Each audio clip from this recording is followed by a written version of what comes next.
بسم اللہ الرحمن الرحیم۔ السلام علیکم، welcome to our channel Urdu story centre. نئے آنے والوں سے گزارش ہے کہ ہمارے چینل کو سبسکرائب کر دیجئے، ویڈیو کو لائک کیجئے اور لنک دوستوں کے ساتھ ضرور شیئر کیجئے۔ پیش خدمت ہے اردو ناول معصوم چڑیل کا اگلا حصہ۔ ریاض نے کہا، اصل میں انسان کچھ لوگوں سے ایسے متاثر ہوتا ہے کہ ان کی باتیں کرتے ہوئے بھی اسے اچھا لگتا ہے۔ پھر چونکہ کہانی اس قدر دلچسپ تھی، میں نے اسی خاندان کے ایک فرد سے اتنی تفصیل سے یہ کہانی سنی اور اتنی بار سنی کہ یہ سمجھ لو کہ اب وہ مجھے بالکل ازبر ہو گئی ہے اور میں اسے اس طرح لفظ با لفظ سنا سکتا ہوں۔ ویسے بھی میں تمہیں بتاؤں کہ خوبصورت لوگوں کا وہ خوبصورت خاندان بڑی دلچسپ روایات کا حامل ہے۔ مثلاً جیسے وہ ایک واقعہ، تم نے واقعی مجھے بھی اس کہانی سے دلچسپی دلا دی ہے۔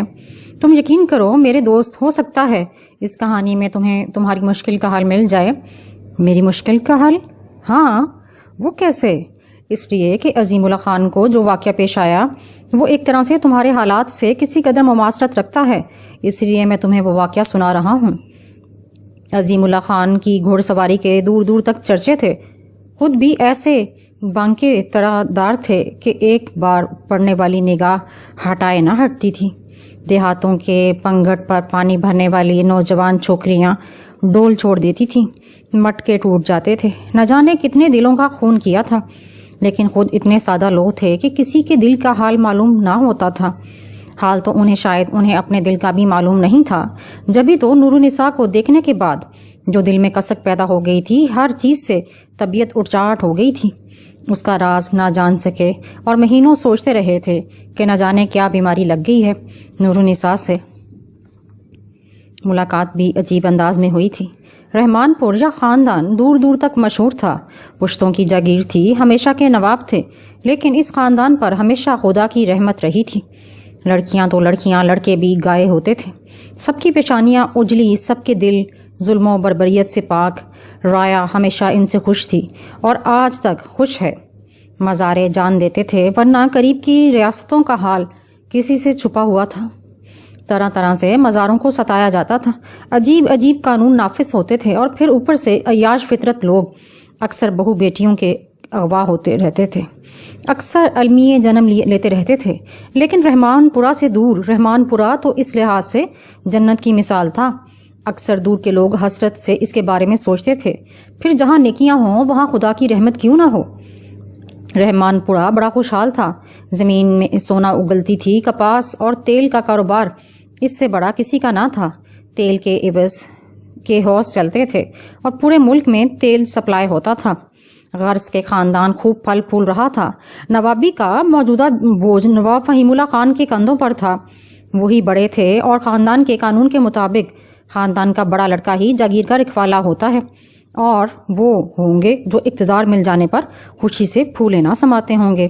یہاں تو ذمہ داریوں کا پورا پورا احساس ہوتا تھا، کسی کی حق تلفی نہ ہو، کسی کا دل نہ دکھے، کوئی بھوکا نہ سو جائے، کسی کو شکایت نہ پیدا ہو۔ فہیم اللہ خان اس بوجھ سے دبے ہوئے تھے، سنجیدہ اور بردبار بھائی پر جان دیتے تھے، اسی لیے عظیم اللہ خان کی بار بار درخواست کے باوجود انہوں نے جاگیر کے کاموں کا بوجھ اپنے کندھے پر نہیں ڈالا تھا۔ ہاں، یہ دوسری بات ہے کہ تفریحاً بھائی کے کسی کام میں ہاتھ بٹا لیں، مثلاً لگان کی وصولی یا زمین کے کسی مسئلے کی پیروی، بس یہاں تک محدود تھے۔ ہاں تو بس بات نور النساء سے ملاقات کی ہو رہی تھی۔ فہیم اللہ خان کی شادی حسن آباد کے نواب وحید اللہ خان صاحب کی بیٹی شہانہ سے ہوئی تھی۔ حسن آباد کی روایت رحمان پورہ جیسی تو نہ تھی، لیکن وحید الدین نیک نام اور اللہ والے تھے، پھر ان کا خاندان بھی کھرا تھا۔ فہیم اللہ خان کی والدہ عظمیٰ بیگم نے شہانہ کو ایک تقریب میں دیکھا تھا اور لٹو ہو گئی تھیں۔ ان کے ہاں بیٹوں سے بھی ان کی شادی کے بارے میں پوچھ گچھ نہیں ہوتی تھی، بیٹیوں کی تو خیر بات ہی الگ تھی۔ چنانچہ فہیم اللہ خان کا رشتہ لے کر گئیں اور پہلی ہی ملاقات میں اندازہ ہو گیا کہ وحید اور ان کی بیگم کو اس رشتے سے خوشی ہوئی ہے، لیکن رسمی تکلف تو جائز تھا، 3-4 بار چکر لگانا ضروری تھا۔ ہاں ہو گئی اور شادی کی تیاریاں ہونے لگیں۔ نوابوں کی شادیاں تو نوابوں ہی کے انداز میں ہوتی ہیں۔ فہیم اللہ خان کی شادی تھی، عرصہ دراز تک لوگوں کے ذہنوں میں رہی اور شہانہ بیگم گھر آ گئیں۔ والدین نیک نفس ہوں تو اولاد بھی غلط راستوں پر نہیں جاتی۔ شہانہ بیگم ایک اعلیٰ کردار کی خاتون تھیں، کیا مجال کہ کسی کو رتی بھر بھی شکایت ہو۔ ہر ایک کو اس کے حصے کی محبت ملی تھی۔ دیور پر تو جان چھڑکتی تھی، اکلوتا دیور تھا، بڑا مان کرتی تھی ان پر، اور دیور بھی ماں کے بعد ان کی حیثیت ہی سمجھتے تھے۔ تو ہوا یوں کہ شاہانہ بیگم کے ماموزاد بھائی کی شادی تھی۔ پورے گھر کو ہفتوں پہلے بلایا گیا۔ فہیم اللہ خان مصروف انسان تھے، انہوں نے معذرت کر لی کہ پہلے سے نہیں آ سکتے۔ ہاں، اپنے نعم البدل کے طور پر عظیم اللہ خان کو نامزد کیا۔ عظیم اللہ خان کو بھی ان جھگڑوں کا تجزیہ تھا، لیکن بھائی کے حکم کے سامنے کیسے دم مار سکتے تھے؟ چنانچہ تعمیل ہوئی اور سب کو لے کر چل دیے۔ حسن آباد میں ان کا ایسا پرجوش خیر مقدم کیا گیا جس کی مثال مشکل ہے۔ بڑی بڑی حویلیاں تھیں جن میں حسب مراتب مہمان خانے بنے ہوئے تھے، لیکن وحید الدین خان صاحب کی بیٹی کی سسرال والوں کو مہمان خانے میں ٹھہرانا نامناسب خیال کیا۔ عورتوں کی تو خیر بات ہی اور تھی۔ عظیم اللہ خان کو بھی کوٹھی ہی کے اندر جگہ دی گئی، انہیں گھر کے ایک فرد کی حیثیت دی گئی۔ ہر معاملے میں وحید الدین خان صاحب ان سے مشورہ کرتے تھے۔ بھتیجے کی شادی بیٹے ہی کی طرح کر رہے تھے۔ نتیجہ یہ ہوا کہ عظیم اللہ خان پر جو ایک اجنبی ماحول سوار تھا وہ دور ہو گیا، اور اس چند روز کے قیام سے انہوں نے خوب لطف اٹھایا۔ گو پردے کا رواج تھا، دونوں خاندانوں میں حد سے بڑھ کر تھا، لیکن شادی بیاہ کے موقع پر لڑکیاں بالیاں آزاد ہی ہو جاتی تھیں، اور پھر کوئی کہاں تک خیال رکھے۔ یہ تو شادی والے روز کی بات ہے۔ بارات تیار ہو چکی تھی۔ عظیم اللہ خان نے بھی خوبصورت لباس زیب تن کیا ہوا تھا اور بارات میں شریک ہونے کو تیار تھے، اور ان کی بھابھی اور دوسرے لوگ دولہا بھائی کی رسم دیکھنے جا چکے تھے۔ بہت سی لڑکیوں کے غول اس کمرے کے سامنے سے گزر رہے تھے جہاں عظیم اللہ خان قیام پذیر تھے۔ حالانکہ عقب سے دوسرا راستہ بھی تھا، لیکن وہ ایک طویل راستہ تھا، جبکہ اس طرح سے مہندی کی چھوٹی سی باڑ پھلانگنے کے بعد وہاں تک بآسانی پہنچا جا سکتا تھا جہاں دولہا بھائی کی رسم ہو رہی تھی۔ سنجیدہ اور عمر رسیدہ خواتین تو اسی طرف سے گئی تھیں، لیکن لڑکیاں آفت کی پرکالاؤں کو موقع مل گیا، کوئی دیکھنے والا نہ تھا، اس لیے انہوں نے ادھر ہی دھما چوکڑی مچائی ہوئی تھی۔ عظیم اللہ خان کئی بار کمرے سے نکلنے کی کوشش کر چکے تھے، لیکن جو ہی قدم باہر نکالتے لڑکیاں آتی نظر آ جاتیں۔ پردے کا ان کی نگاہوں میں بھی بڑا احترام تھا، اس لیے خود ہی اندر ہو جاتے۔ اس بار موقع مل ہی گیا، دبے پاؤں باہر نکل آئے اور پھر مڑ ہی رہے تھے کہ کسی سے ٹکراتے ٹکراتے بچے۔ نور النساء بیگم تھیں، مہندی کی باڑ پھلانگنے جا رہی تھیں، تنہا تھیں، شاید وہ سب سے پیچھے رہ گئی تھیں۔ ادھر تو یہ ٹھنکے، ادھر نور النساء کا رنگ اڑ گیا۔ دونوں ہاتھ چہرے پر رکھ لیے اور اسی طرح باڑ پھلانگنے کی کوشش کی، اور نتیجہ ظاہر ہے، اوندھے منہ گری تھیں۔ دوپٹہ باڑ ہی میں الجھ کر رہ گیا تھا، ہاتھوں کی چوڑیاں ٹوٹ گئی تھیں۔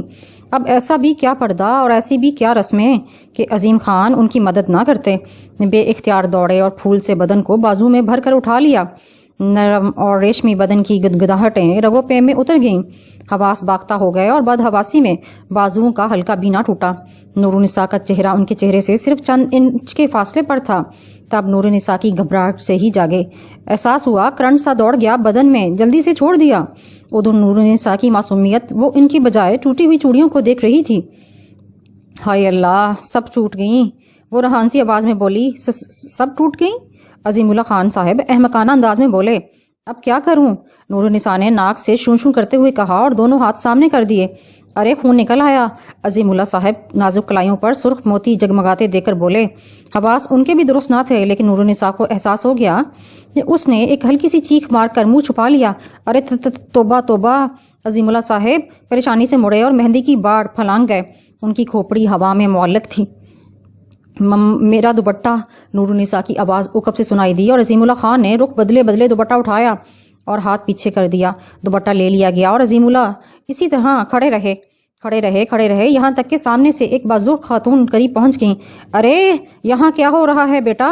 جلدی چلو، باہر بارات تیار ہے، بازوق خاتون نے کہا، اور عظیم اللہ خان رخ بدلے بغیر باہر کی طرف لپکے۔ بس اس کے بعد نہ جانے کون کون سے ہنگامے رہے، نہ جانے کیا کیا ہوا۔ عظیم اللہ صاحب ماحول سے بے نیاز ہو گئے تھے، وہ تو ایک اور دیدار کے طلبگار تھے، لیکن آس ہی رہی، ہنگامے ختم ہو گئے، مہمان رخصت ہو گئے، وہ نظر نہ آئی، اور عظیم اللہ صاحب بھی رحمان پورہ واپس آ گئے۔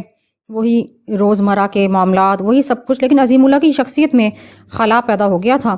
ان کے دل کی کیفیت درست نہ تھی، ہر وقت کھوئے کھوئے سے رہتے، طبیعت پریشان رہتی، دل بے چین رہتا۔ کیوں؟ اس کا احساس انہیں خود بھی نہیں تھا۔ کسی کو بھی ان کی بیماری کا احساس نہ ہو سکا، کسی نے ان کے بارے میں جاننے کی کوشش ہی نہ کی، لیکن ماں کی طرح پیار کرنے والی بھابھی نے ایک روز ان کا چہرہ دیکھا اور دیکھتی رہ گئیں۔ عظیم میاں! انہوں نے حیرت سے پکارا۔ بھابھی حضور! عظیم میاں ادب سے بولے۔ ادھر آئیے، شاہانہ بیگم عجیب سے انداز میں بولیں اور عظیم صاحب ان کے سامنے پہنچ گئے۔ بیٹھ جائیے، انہوں نے حکم دیا۔ فرمائیے بھابھی حضور۔ عظیم میاں، ہم سے منہ نہ چھپائیں، ہم آپ کے چہرے پر انوکھے نقوش دیکھ رہے ہیں، آپ اس قدر معصوم ہیں کہ ہمیں آپ سے کوئی جھجک نہیں ہوتی، خدا کے واسطے ہمیں بتائیں کہ کیا بات ہے۔ ہم بے چین ہو گئے۔ بھابھی نے ایسی بے قراری سے کہا کہ عظیم میاں سوچ میں ڈوب گئے۔ بھابھی حضور، آپ کے احساس دلانے سے باخدا ہمیں احساس ہوا کہ بلا شبہ ہم کسی عجیب سی کیفیت کا شکار ہیں، ورنہ اس سے قبل ہم نے یہ بے چینی محسوس کی تھی، اس پر غور نہیں کیا تھا۔ مجھے یقین ہے عظیم میاں آپ ایسے ہی ہیں، خود سے لاپرواہ، بے نیاز، سادہ، معصوم۔ آپ کی محبت ہے بھابھی حضور، ورنہ اب ہم ایسے بھی نہیں۔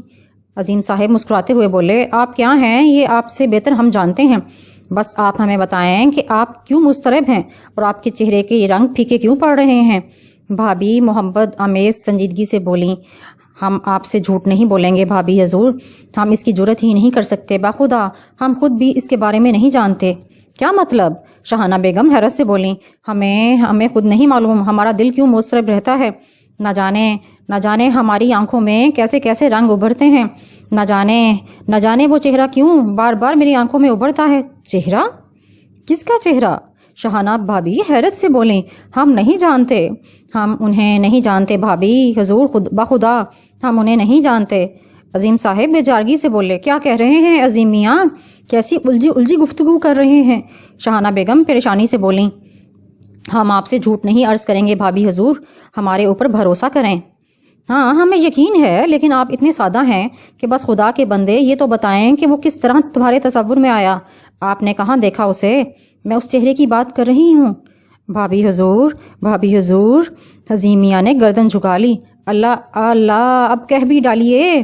ارے بھابھی حضور، ہم نے انہیں آپ کے ہاں دیکھا تھا، عظیم صاحب نے کسی مجرم کسی انداز میں کہا اور سہمے ہوئے انداز سے گردن جھکا لی۔ شاہانہ بیگم نے چونک کر انہیں دیکھا اور عظیم میاں پر انہیں بے حد پیار آیا۔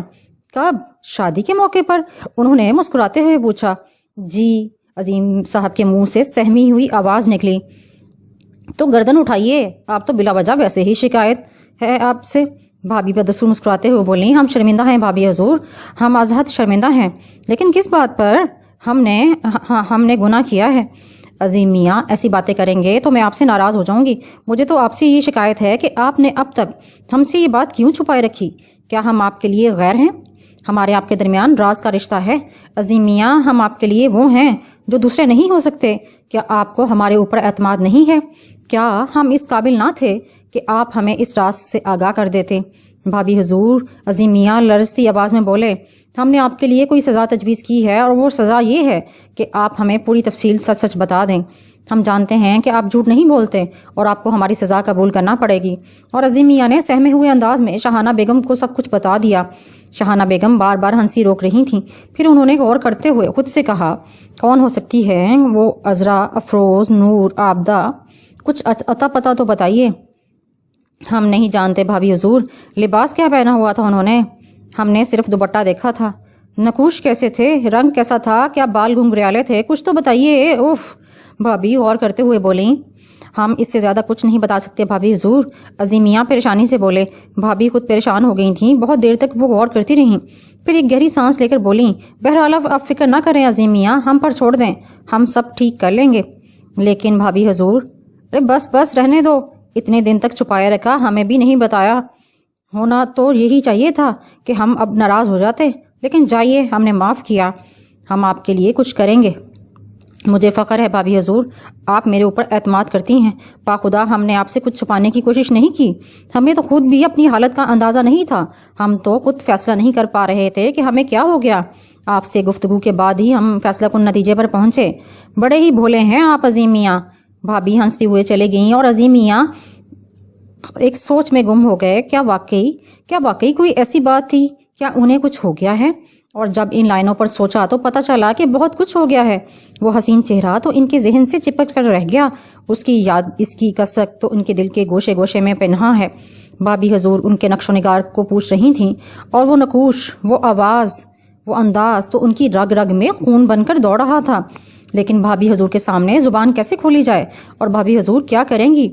لیکن نیک نفس شاہانہ بیگم اب ان کی محبت کی امین تھیں، ان کے لیے دل و جان سے سب کچھ کرنے کو تیار تھیں۔ چنانچہ اس بات کے تیسرے ہی روز فہیم اللہ خان نے عظیم میاں کو بلایا۔ عظیم میاں بھائی کا سخت احترام کرتے تھے۔ شاز ہی ان کے سامنے جاتے اور نگاہیں ملا کر بات کرنے کا اتفاق آج تک نہیں ہوا تھا۔ اس وقت بھی ان کی طلبی پر حیران ہو گیا اور جھجکتے ہوئے ان کے سامنے پہنچے۔ بیٹھو عظیم میاں، فہیم صاحب نے کہا اور وہ خاموشی سے بیٹھ گئے۔ بھائی تمہیں ایک تکلیف دینا چاہتا ہوں۔ حکم بھائی جان، عظیم میاں دھیمی آواز میں بولے۔ تمہاری بھابھی اپنے میکے جانا چاہتی ہیں، کہتی ہیں دل گھبرا رہا ہے، ان لوگوں سے ملنے کی خواہش مند ہیں اور اس کے لیے تمہارے علاوہ کسے تکلیف دی جائے؟ حاضر ہوں بھائی جان، عظیم میاں بولے اور اچانک ہی ان کا دل دھڑک اٹھا۔ شادی کے وہ ایام یاد آ گئے جب بھائی کے سامنے گم نہ ہو سکے تو میں انہیں اطمینان دلا دوں۔ بس رو چشم، جیتے رہو، کل چلے جائیے، ڈرائیور ساتھ جائے گا، بس تم اور تمہاری بھابھی اور ناظم میاں۔ فہیم اللہ نے کہا بہتر، میں بھابھی حضور سے مل کر باقی معلومات حاصل کر لوں گا۔ خوش رہو میاں، بس اسی لیے تکلیف دی تھی۔ فہیم صاحب نے گویا جانے کی اجازت دے دی اور اس کے بعد عظیم میاں بھی وہاں کب رک سکتے تھے؟ قدم الٹے سیدھے پڑ رہے تھے، سادہ ضرور تھے لیکن اتنے بھی نہیں کہ صورتحال نہ سمجھ سکتے۔ بھابھی حضور نے ان سے کیے ہوئے وعدے کے ایفا کے لیے یہ سب سلسلہ شروع کیا ہے، لیکن کیا وہ کامیاب ہو جائیں گی؟ خدا کرے ان کے دل سے آواز نکلی۔ لاکھ خود کو باز رکھا لیکن دل کے ہاتھوں مجبور ہو کر شاہانہ بیگم کے پاس پہنچ گئے۔ بھابھی حضور، انہوں نے لکنت زدہ آواز میں کہا۔ آئیے عظیم میاں۔ شاہانہ بیگم مسکراتے ہوئے بولیں۔ وہ بھائی جان نے فرمایا ہے کہ آپ حسن آباد جا رہی ہیں، آپ سے وعدہ جو کیا تھا عظیم میاں، شاہانہ بیگم نے جواب دیا اور عظیم میاں مسکرا دیے۔ بہرحال شاہانہ بیگم عظیم اللہ کے ساتھ حسن آباد چل پڑیں۔ راستے میں ڈرائیور کی وجہ سے کوئی گفتگو نہ ہو سکی۔ حسن آباد میں انہیں ہاتھوں ہاتھ لیا گیا۔ بیٹی والدین کے گھر آئی تو والدین کی خوشیوں کا کیا ٹھکانہ، لیکن اس اچانک اور غیر متوقع آمد کے بارے میں حیرانی ضرور ہوئی۔ بہت سے سوالات کر ڈالے۔ بس امی حضور، اچانک سب لوگوں کو دیکھنے کو دل چاہا۔ آپ کو علم ہے میرے سسرال والے کتنے نیک نفس ہیں، میں نے کہا اور فوراً میری خواہش پوری کر دی گئی۔ اسی لیے آئی ہوں کہ 1-2 روز رہ جاؤں اور ایک فرد کو دیکھ لوں۔ بہت اچھا کیا بیٹی، اور بہرحال رحمان پورہ والے اتنے نیک نہ ہوتے تو ہم ان میں تمہاری شادی ہی کیوں کرتے؟ شاہانہ بیگم کی والدہ نے نخوت سے کہا۔ امی حضور، میری خواہش ہے کہ بہت سے لوگوں سے ملوں، طبیعت پر ایک عجیب سی اداسی مسلط ہے۔ آپ اگر برا محسوس نہ کریں تو عذرا، عابدہ، افروز اور نور وغیرہ کو بلوا لیں، کچھ وقت ہنس بول کر گزر جائے گا تو یہ اداسی دور ہو جائے گی۔ ہاں ضرور، میں ابھی ان لوگوں کو بلوانے کے لیے آدمی بھیج دیتی ہوں۔ بیگم صاحبہ نے فوری ہدایت جاری کی اور پھر ماں بیٹی سسرال کے بارے میں گفتگو کرتی رہیں۔ یہ تمہارے دیور واپس تو نہیں جائیں گے؟ نہیں امی حضور، میں عظیم میاں کے ساتھ ہی واپس جاؤں گی، شاہانہ بیگم نے جواب دیا اور پھر تھوڑی دیر کے بعد وہ عظیم اللہ خان کے پاس پہنچ گئیں۔ عظیم میاں کسی سوچ میں گم ایک کرسی پر دراز تھے۔ شاہانہ بیگم کے قدموں کی آواز پر وہ چونک کر سنبھل گئے۔ بھابھی حضور، وہ چونک کر کھڑے ہو گئے۔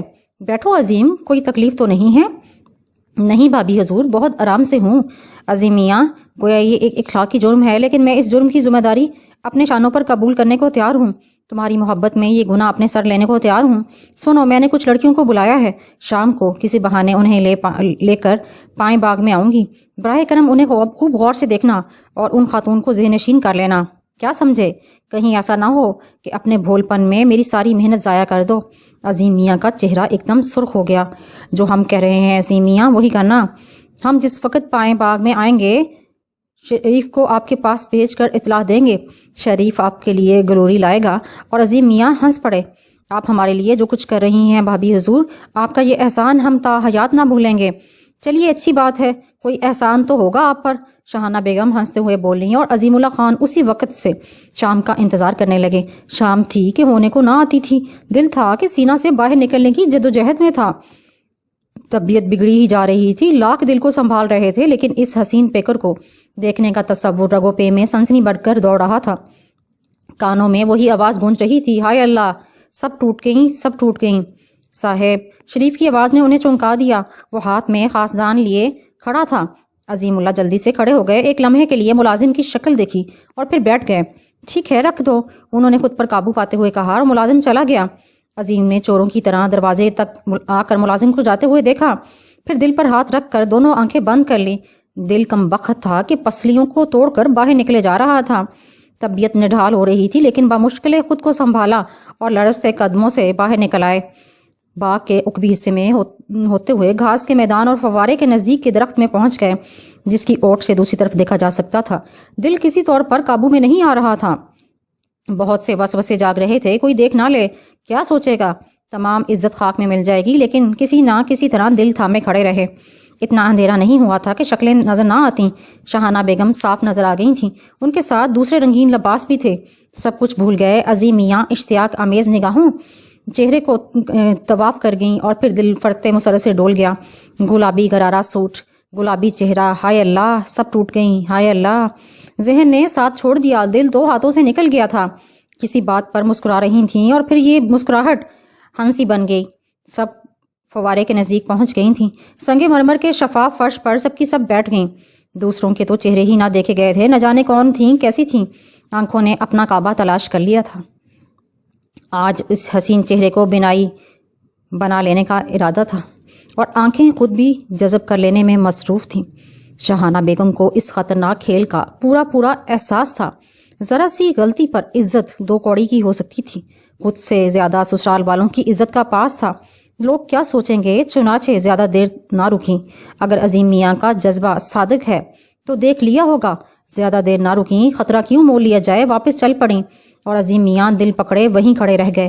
رات کو جب شاہانہ بیگم آئیں تو عالم استقرار میں تھیں۔ میں نے کہا، حضور کون سی دنیا میں ہیں؟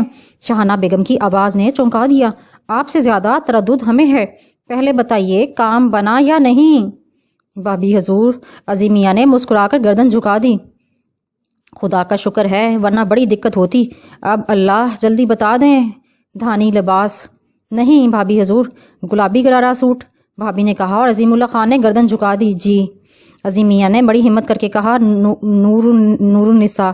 خدا کا شکر ہے، خدا کا احسان ہے، ورنہ میں سوچ رہی تھی کہ ان کے علاوہ کوئی اور نہ ہو، بڑی مشکل پیش آتی، اور پھر قدرت کی نگاہ بھی سیدھی ہے۔ جانتے ہو نور النساء کون ہے؟ عظیم میاں نے معصومیت سے گردن ہلا دی۔ منجلے ماموں کی لڑکی، میری ماموزاد بہن، شاہانہ بیگم نے جواب دیا۔ جی۔ عظیم میاں کی صرف گردن ہل سکتی تھی، زبان کھولنے کی ہمت نہیں کر سکتی تھی۔ جس قدر کھل گئی تھی اسی میں بھی شاہانہ بیگم کی کوششوں کا زیادہ دخل تھا، ورنہ عظیم میاں تو شاید زندگی بھر ہی سوچتے رہتے کہ انہیں کیا ہو گیا ہے۔ بس آپ کل یہاں سے چلیں گے؟ شاہانہ بیگم مسکراتی نگاہوں سے انہیں دیکھتے ہوئے بولی۔ جی بہتر ہے۔ اتنی سادگی بھی اچھی نہیں ہے عظیم میاں، کچھ بولا کریں، کچھ کہا کریں۔ ہم کیا کہیں بھابھی حضور، ہم کیا کہیں؟ عظیم میاں پریشانی سے بولے اور شاہانہ بیگم کہہ لگانے لگیں۔ عظیم میاں احمقوں کی طرح ان کی شکل دیکھ رہے تھے۔ کل صبح کو یہاں سے روانہ ہو جائیں گے۔ شاہانہ بیگم اٹھتے ہوئے بولیں۔ بہت سے سوال، بہت سے خیال عظیم اللہ خان کے ذہن میں مچل رہے تھے، مگر یہ سوال ذہن کی حدود سے باہر آنے کی جرت نہیں کر سکتے تھے۔ وہ تو یہ بھی نہ پوچھ سکتے تھے کہ دوبارہ بھی اس کے دیکھنے کی کوئی سبیل پیدا ہو سکتی ہے یا نہیں۔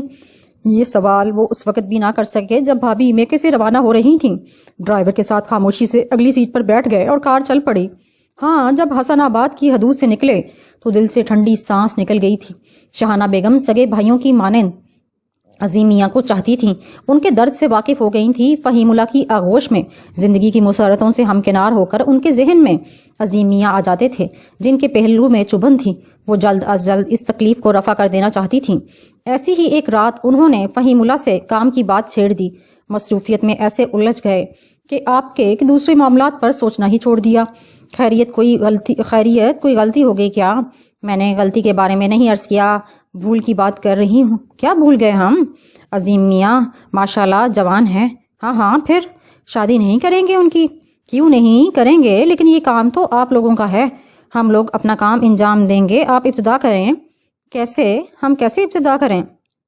ایک درخواست کروں؟ حکم دیں بیگم، ہم درخواست سننے کے عادی نہیں۔ اس خاندان میں شامل ہو کر ہم نے زندگی کی ساری مسرتیں پائی ہیں۔ یہاں کے لوگ فرشتہ صفت ہیں، ہمیں یہاں پورے حقوق بخش دیے گئے ہیں۔ کبھی کبھی دل چاہتا ہے کہ انہیں استعمال کریں۔ ضرور، کون بدبخت آپ کو منع کر سکتا ہے؟ عظیم میاں کے لیے بھی میں نے اپنے ہی خاندان کی ایک لڑکی کا انتخاب کیا ہے۔ ماشاءاللہ، کون ہے وہ محترمہ؟ منجلے ماموں جان کی صاحبزادی نور النساء۔ فہیم اللہ کسی سوچ میں گم ہو گئے۔ کئی منٹ تک خاموشی رہی تو شاہانہ بیگم پریشانی سے بولیں، آپ فکر مند ہو گئے؟ بخدا ہم نے نہایت سوچ کر انتخاب کیا تھا، تاہم اگر آپ کو اس میں کوئی اعتراض ہے تو ہم اسے دل و جان سے قبول کریں گے۔ ارے نہیں، اعتراض کا کیا امکان ہے؟ ہم تو سوچ رہے تھے کہ اس موضوع پر آپ کا خیال درست ہے۔ واقعی ہم نے ابھی تک عظیم میاں کی شادی کے بارے میں کیوں نہیں سوچا؟ آپ کا شکریہ بیگم، آپ نے ہمیں احساس دلا دیا۔ یقیناً ہم سنجیدگی سے اس طرف توجہ دیتے ہیں۔ ہم امی حضور سے بات کریں گے۔ ہاں، آپ ہمیں منجل ماموں کے بارے میں ذرا تفصیل سے بتا دیں۔ شاہانہ بیگم کی فراست آمیز کوششیں، فہیم اللہ خان کی دلچسپی اور حسن آباد والوں کی نجابت، تمام کام خوش اسلوبی سے طے ہو گئے اور انتہائی دھوم دھام اور پاکیزہ رسموں کے بعد نورالنساء بیگم دلہن بن کر رحمان پور آ گئیں۔ عظیم اللہ خان کے چہرے پر مسرتوں کے ان گنت چراغ روشن ہو گئے۔ شادی کی رات بہت سے راز کھلے۔ انہیں معلوم ہو گیا کہ ان کی تڑپ، ان کی چاہت یک طرفہ نہیں تھی۔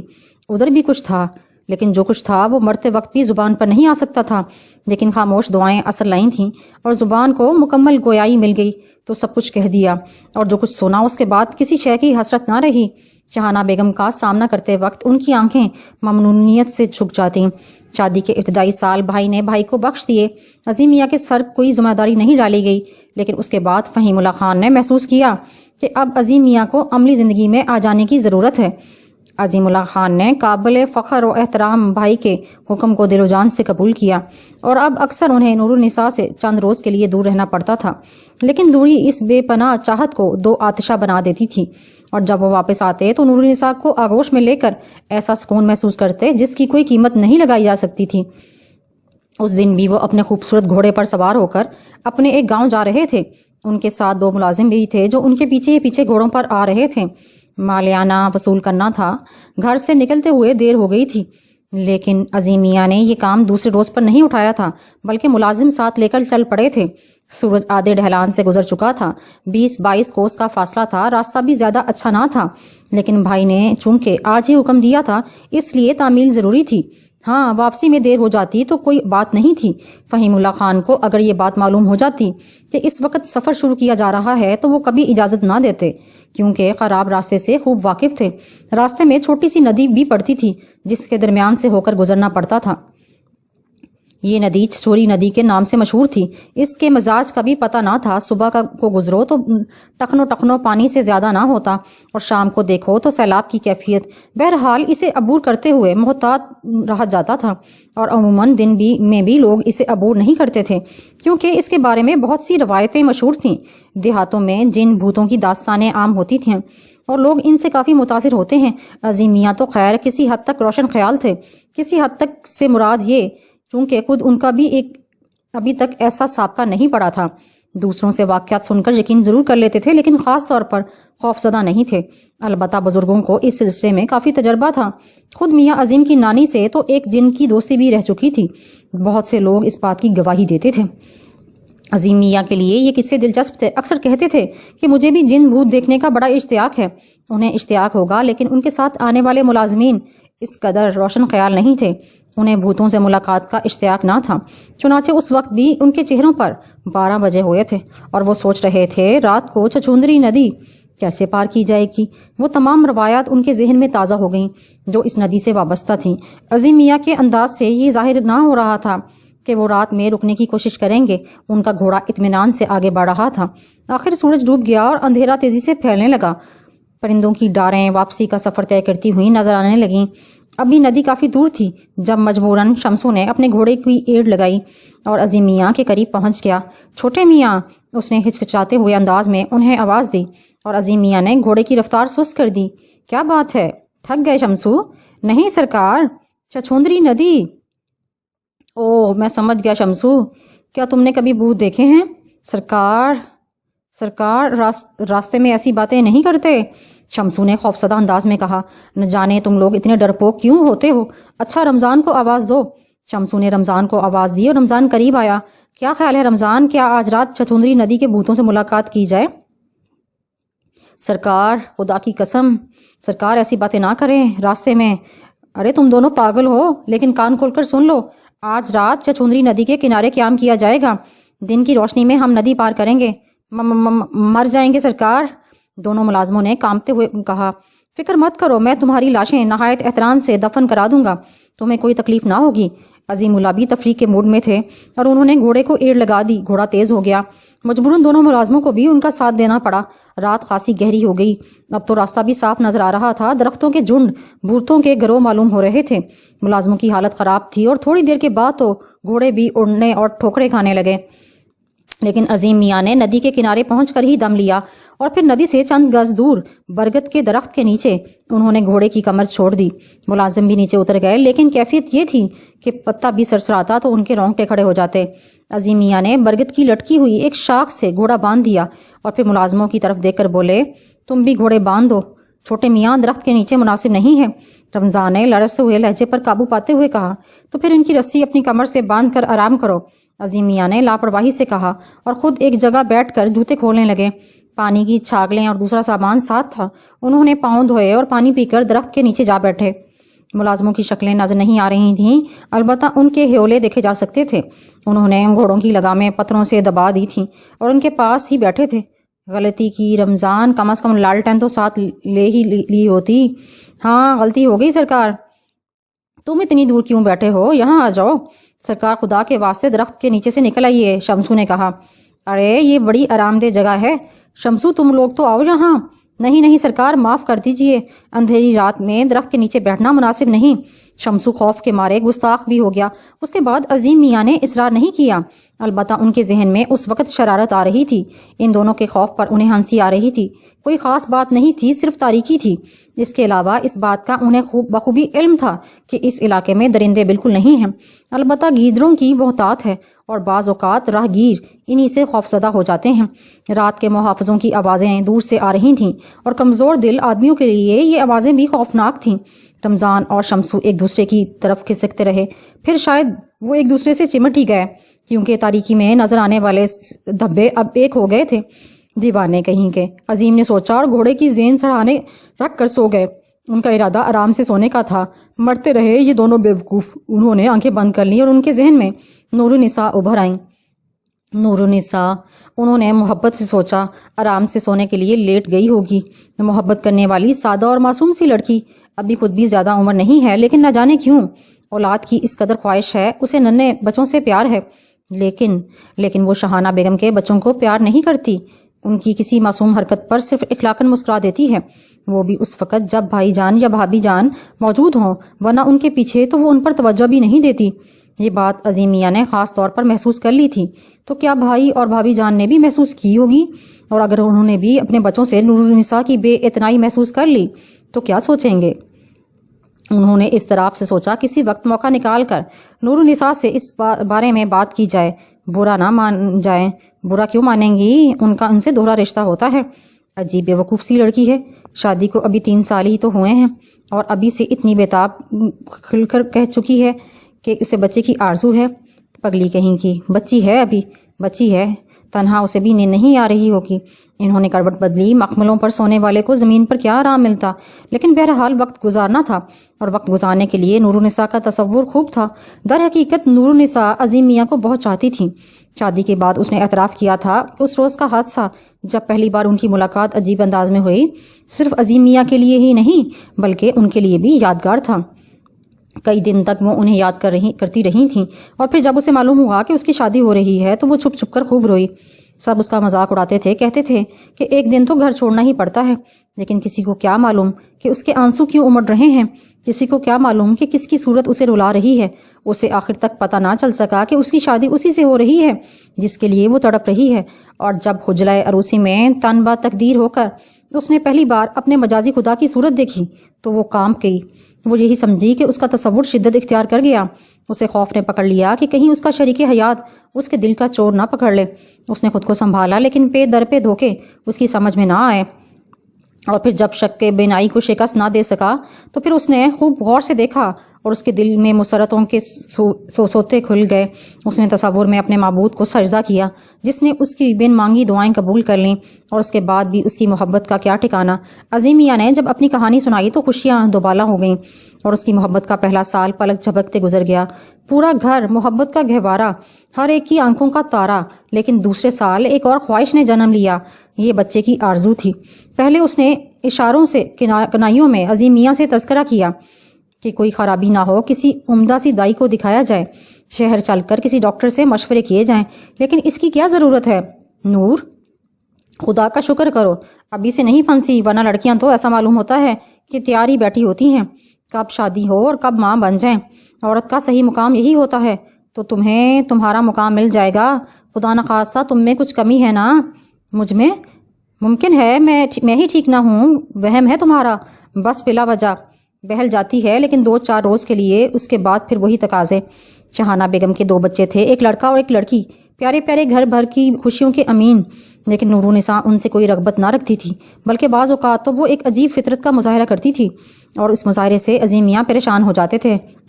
پگلی ہے، جب بچے ہوں گے تو اکتا جائے گی، ابھی نہیں جانتی کہ ماں بننا کتنی بڑی ذمہ داری ہے۔ سمجھاؤں گا اسے کہ اپنے نہیں تو ان کے رشتے کا خیال کرے، اگر بھابھی حضور کے دل میں بال پڑ گیا تو زندگی وبال ہو جائے گی۔ نورالنساء کے گداز تصور نے ہر تکلیف جذب کر لی تھی، اور شاید اسی وجہ سے پلکیں ایک دوسرے سے جڑ گئی تھیں۔ نیند آ گئی تھی، لیکن برا ہو ان بدبخت ملازموں کا، نہ جانے سوتے ہوئے کتنی دیر گزری تھی کہ ان کی ہو کی آوازیں سن کر آنکھ کھل گئی۔ دونوں ان کے پیروں سے لپٹے ہوئے ہو کر رہے تھے۔ کیا ہوا؟ پاؤں چھوڑو، عظیم میاں جھلائے ہوئے انداز میں چیخے۔ رمضان کی گھگیائی ہوئی آواز نکلی، ہو۔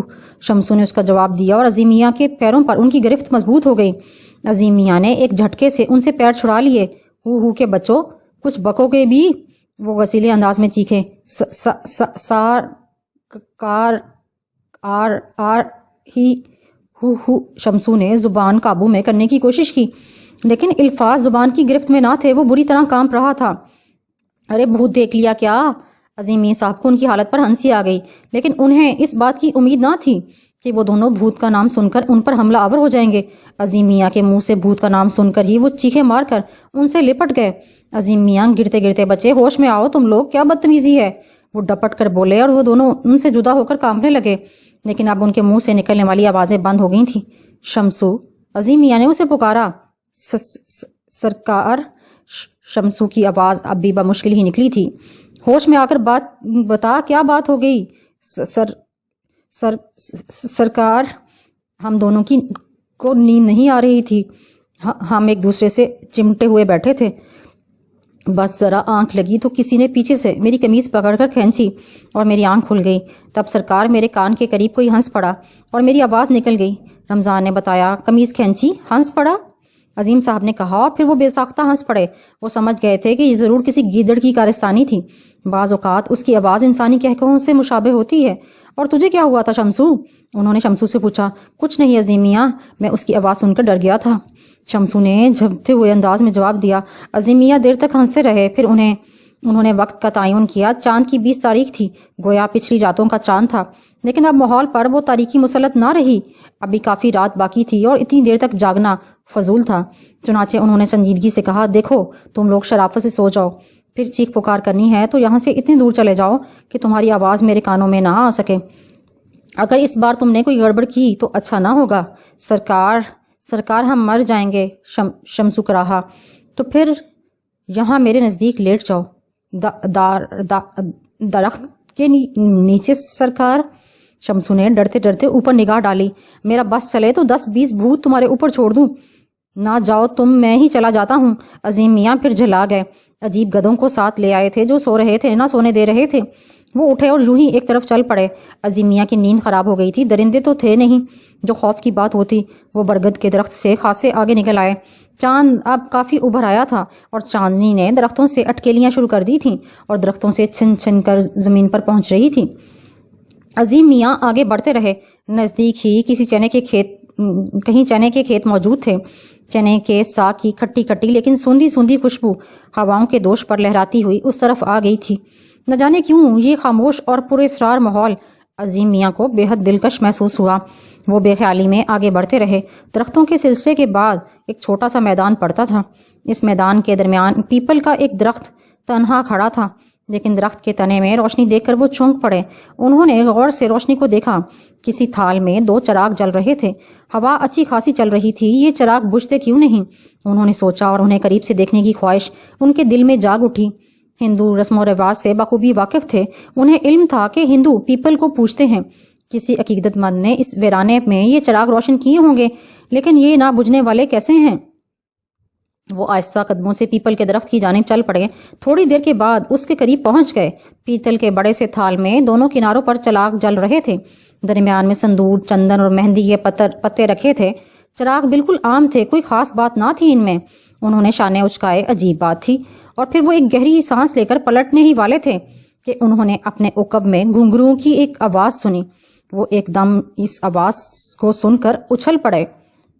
تب ان کی نگاہ زرق برق لباس میں ملبوس ایک دوشیزہ پر پڑی۔ وہ ایک دم حیرت سے اس کی طرف دیکھنے لگے۔ عورت کی عمر 30 سال کے قریب تھی۔ لمبا چہرہ، ستواں ناک، دیہاتیوں کا لباس پہنے ہوئے تھی۔ سرخ لہنگا اور گہری سرخ چولی۔ اس کا چہرہ دمک رہا تھا۔ ماتھے پر بندیاں لگی ہوئی تھی، ہونٹ سرخ تھے، گہرے سرخ۔ بڑے بڑے آنکھوں سے وہ اسے دیکھ رہی تھی اور اس کے ہونٹوں پر مسکراہٹ تھی۔ اس نے دوبارہ پاؤں زمین پر مارا اور چھن کی آواز ابھری، اس تنہائی میں، اس بھیانک رات میں یہ عورت یہاں موجود ہے؟ بڑے دل گردے کی بات ہے، خاص طور سے کسی عورت کے لیے۔ شاید کوئی پجارن ہے، شاید اس نے تھال میں دیے روشن کیے ہوں۔ چھن چھن چھن، عورت نے 2-3 بار پاؤں زمین پر مارے اور پھر اس نے بڑے والہانہ انداز میں دونوں ہاتھ اس طرح پھیلائے جیسے انہیں اپنی آغوش میں طلب کر رہی ہو۔ عورت کی بے باکی پر اب وہ ششدر رہ گئے۔ سادہ لو دیہاتن، لیکن کیسی بے باک ہے۔ کون ہو تم؟ انہوں نے 2 قدم آگے بڑھا کر کہا، لیکن ان کے قدم بڑھانے کے ساتھ ہی عورت کئی قدم پیچھے ہٹی۔ اس نے رقص کے انداز میں 2-3 لہریں لیں اور پورے سرار مسکراہٹ سے انہیں دیکھنے لگی۔ پھر اس نے اپنی آغوش وا کر دی۔ کون سے گاؤں سے آئی ہو؟ انہوں نے پوچھا اور عورت نے اپنی جگہ چھوڑ دی۔ اس کا لہنگا رقص کے انداز میں گھوم گیا۔ اس کی سفید سفید پنڈلیاں نمایاں ہو گئی تھیں اور اس نے اپنی پتلی کمر کو کئی بار لچکایا، پھر کھڑی ہو گئی۔ عجیب پراسرار انداز تھا۔ منہ سے وہ ایک لفظ نہیں بول رہی تھی، بلکہ ان کے ہر جملے پر رقص کرنے لگتی تھی۔ عظیم میاں پریشانی میں گردن کھجانے لگے۔ عورت نے پھر اپنے بازو پھیلا دیے۔ کیا بے وقوفی ہے یہ؟ رکو تو صحیح، عظیم میاں بولے، اور اس بار رقص نہیں کیا؟ مجھے اپنے بارے میں بتاؤ، وہ بولے، اور اس بار وہ اس کے نزدیک چلے گئے۔ بڑے سندر ہو، بڑے ہی سندر ہو، وہ ان کی آنکھوں میں دیکھ کر مسکرائی، لیکن اس کی آواز صاف نہ تھی، زکام کے مریضوں کی طرح بول رہی تھی۔ تم اپنے بارے میں بتاؤ۔ پریمکا ہوں تمہاری، پریم کرنے لگی ہوں تم سے، مجھے اپنے ساتھ لے چلو گے؟ جی نہیں، معافی چاہتا ہوں، گھر والے مار مار کر میرے بال صاف کر دیں گے، میں سارے گھر والوں کو مار دوں گی۔ کیا بکواس ہے، میں جاننا چاہتا ہوں کہ اتنی رات گئے تم ان ویرانوں میں کیا کر رہی ہو؟ ناچ رہی ہوں، اس نے برا مانے بغیر کہا، اور اس بار وہ کئی منٹ تک رقص کرتی رہی۔ پاگل معلوم ہوتی ہے، عظیم میاں بڑبڑائے۔ ہاں پاگل، تمہاری پاگل، گھر لے چلو گے مجھے؟ وہ پھر اسی انداز میں بولی۔ نہ جانے اس کے آواز میں یہ کراہت کیوں تھی۔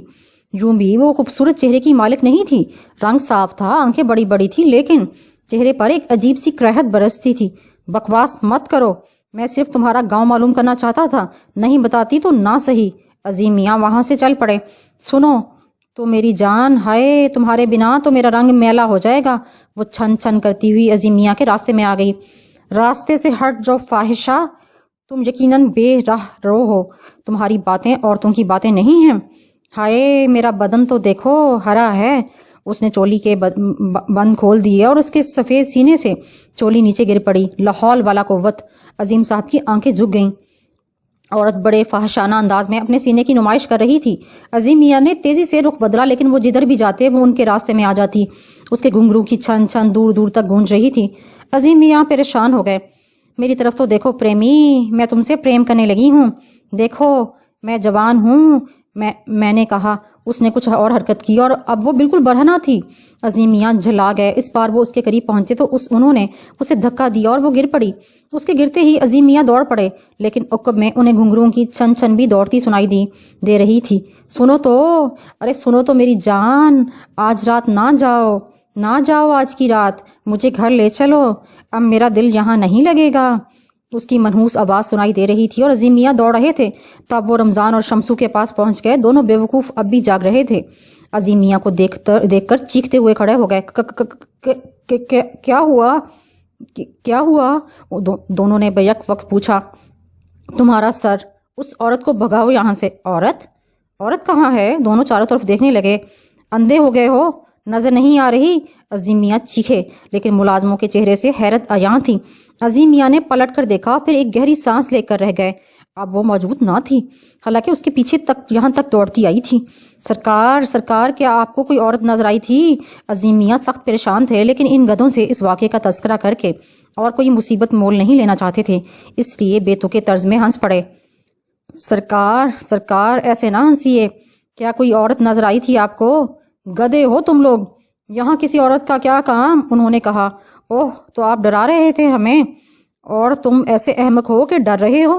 سرکار، پیپل کی پچھل پیری کا بڑا ذکر سنا ہے، بہت سے لوگوں کو پریشان کر چکی ہے۔ پچھل پیری؟ عظیم میاں چونک پڑے۔ ہاں سرکار، ابھی 1 مہینے پہلے کی بات ہے۔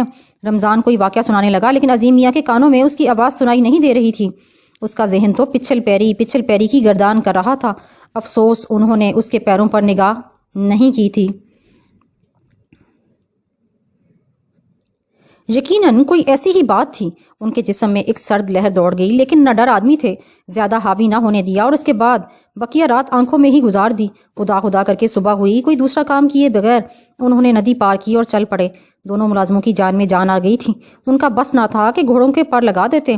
بہرحال انہوں نے نگلے جا کر ہی سانس لی۔ نگلے میں ان کی ایک عمدہ رہائش گاہ تھی جہاں ملازم رہتا تھا۔ ملازم صبح ہی صبح انہیں دیکھ کر حیران رہ گیا۔ بہرحال وہ حسب عادت قدموں میں بچھ گیا۔ ناشتے کا انتظام کرو اور اس کے بعد بستر لگا دو، میں سوؤں گا، عظیم میاں نے کہا، اور ان کے دونوں احکامات کی تعمیل ہوئی۔ رات بھر کی جگار کی وجہ سے آنکھیں بوجھل ہو رہی تھیں۔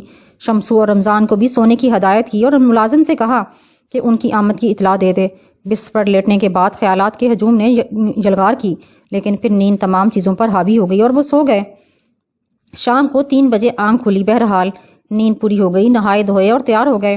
مزارے آنے شروع ہوئے، مالیانہ وصول کیا، اور شام تک وہ اپنے کام سے فارغ ہو چکے تھے۔ طبیعت ایسی تھی کہ وہ اس وقت ہی چل پڑتے۔ نور النساء کی یاد ستا رہی تھی، لیکن چچوندری ندی راستے میں پڑتی تھی اور پچھلی رات کا تجربہ زیادہ خوشگوار نہ تھا، چنانچہ مجبوراً دوسرے روز ہی جانے کا فیصلہ کیا۔ شمسو اور رمضان اس فیصلے سے بہت خوش تھے۔ رات نہ جانے کس طرح کٹی۔ کئی بار وہ خواب میں وہ منحوس شکل دکھائی دیتی تھی، مجھے گھر لے چلو گے، اور کئی بار وہ نیند سے جاگے۔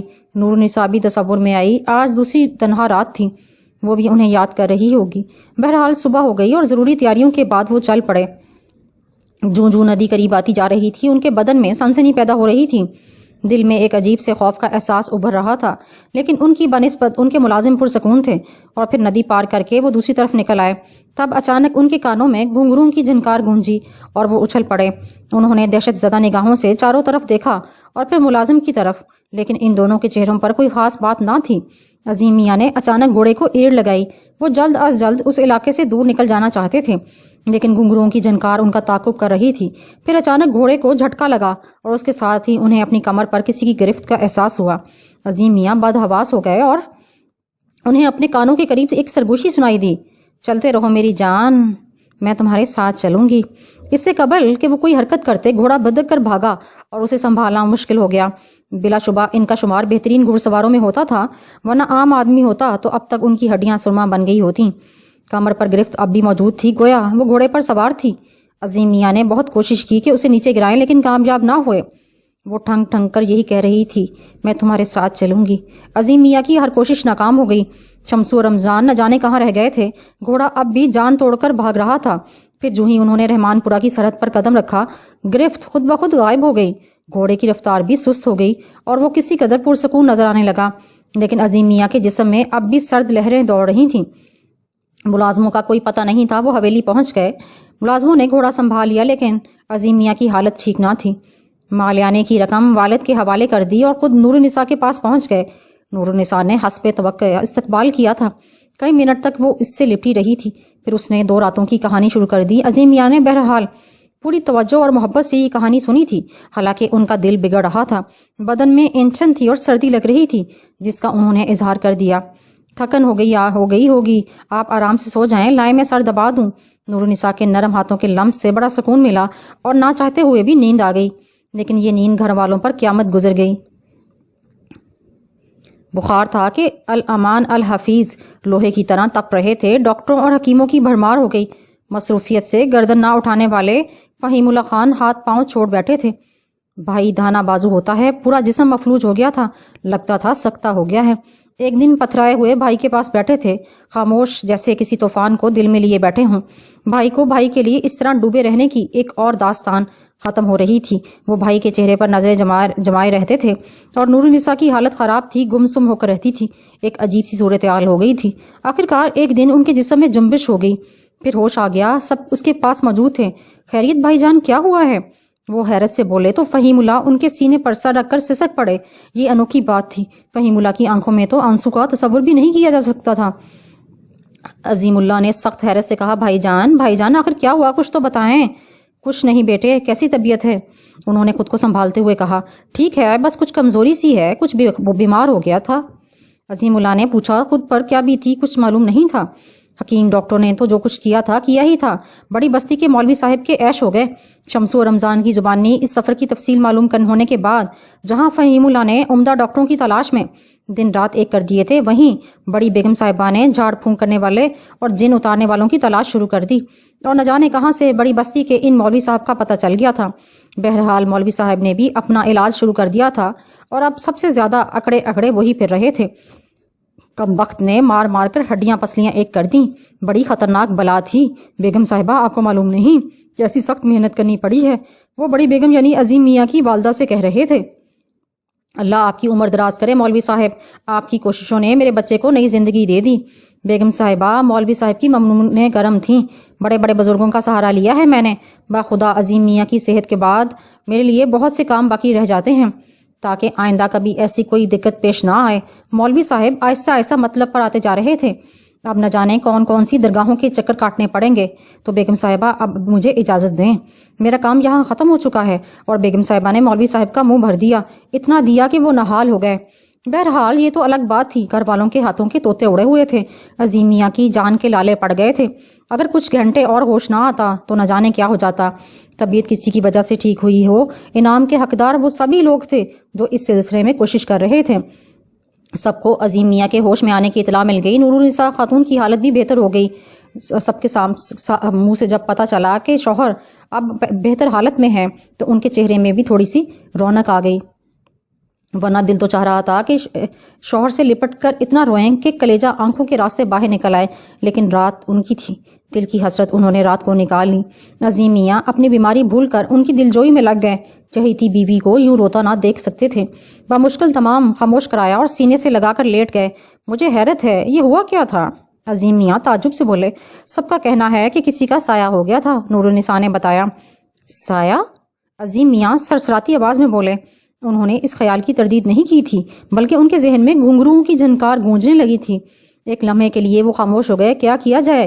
نور النساء کو اس بارے میں بتایا جائے یا نہیں؟ خوف زدہ ہو جائے گی، پریشان ہو جائے گی، بات کا چھپانا ہی اچھا ہے۔ اللہ کا شکر ہے آپ اچھے ہو گئے، ورنہ ہم اپنی جان سے گزر جاتے، نور النساء نے ان کے سینے پر سر رکھتے ہوئے کہا، اور انہوں نے بیوی کو محبت سے آغوش میں بھر لیا۔